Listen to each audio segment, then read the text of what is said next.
اب بعض احادیث پیش کرتا ہوں جس سے محتاجوں اور غریبوں کے حقوق قائم کرنے کی طرف توجہ دلائی گئی ہے۔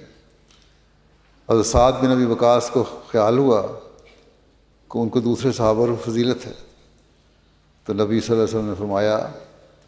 تم میں سے جو کمزور ہیں انہی کے ذریعے تو تمہیں نصرت ملتی ہے اور رزق حاصل ہوتا ہے، یعنی یہ غریب طبقہ تمہارے کام کرتا ہے جس سے عمراء بھی فائدہ اٹھاتے ہیں، بس ان کا خیال رکھو اور ان کی ضروریات پوری کرنے کے لیے ان کو ان کے کام کے مطابق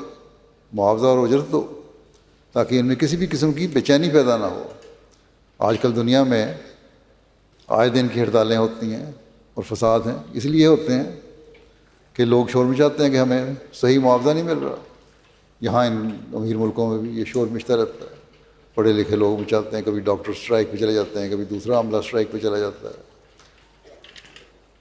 تو ہر جگہ دنیا میں جو فساد ہیں، پھر بعض ملکوں میں جو انقلاب آ رہے ہیں، کبھی کوئی حکومت انقلاب لے آتی ہے، کبھی فوجیں حکومتوں کے تختے الٹا رہی ہیں، یہ صرف اس لیے کہ غریبوں کے حقوق ادا نہیں کیے جا رہے،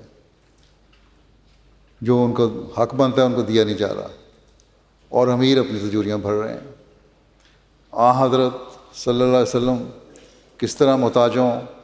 اور ضرورت مندوں کے لیے تحریک فرمایا کرتے تھے، اس بارے میں حضرت عبداللہ بن عمر رضی اللہ عنہما بیان کرتے ہیں کہ حضرت عمر کی خیبر میں ایک جائیداد ملی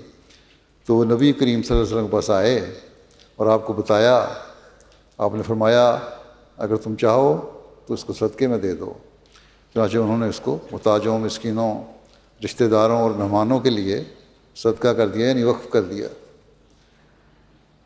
پھر ایک موقع پر آپ صلی اللہ علیہ وسلم نے فرمایا، حضرت ابو ہریرہ سے رضی اللہ عنہ سے روایت ہے کہ نبی صلی اللہ علیہ وسلم نے فرمایا کہ بیوہ اور مسکین کی خدمت کے لیے جد و جہد کرنے والا اللہ کی راہ میں جہاد کرنے والے کی طرح ہے۔ بیوہ اور مسکین کی خدمت کرنے والا، اس کے لیے کوشش کر کے اس کی خدمت کرنے والا اللہ کی راہ میں جہاد کرنے والے کی طرح ہے۔ راوی کہتے ہیں، اور میرا خیال ہے آپ صلی اللہ علیہ وسلم نے یہ بھی فرمایا تھا کہ عبادت کرنے والے کی طرح ہے جو تھکتا نہیں، اور روزے رکھنے والے کی طرح جو روزہ چھوڑتا نہیں۔ حضرت ابو ہریرہ رضی اللہ عنہ کہتے ہیں کہ رسول اللہ صلی اللہ علیہ وسلم نے فرمایا مسکین وہ نہیں ہے جو ایک کھجور یا دو کھجور یا ایک دو لقمہ در بدر پھرائے، جسے یہ ایک دو لقمہ کھجور کا در بدر پھرائے، یعنی مانگتا پھرے،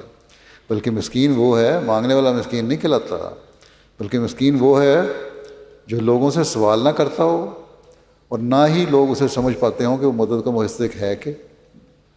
نہیں، یہ اسے دیں یا نہ دیں۔ جیسا کہ پہلی آیت کی روشنی میں بیان ہوا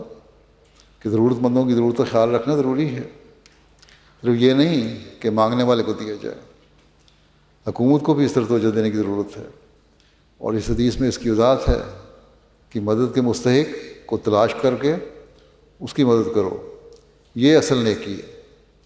اور یہ مسکین کا حق ہے جس کا ادا کرنا ضروری ہے۔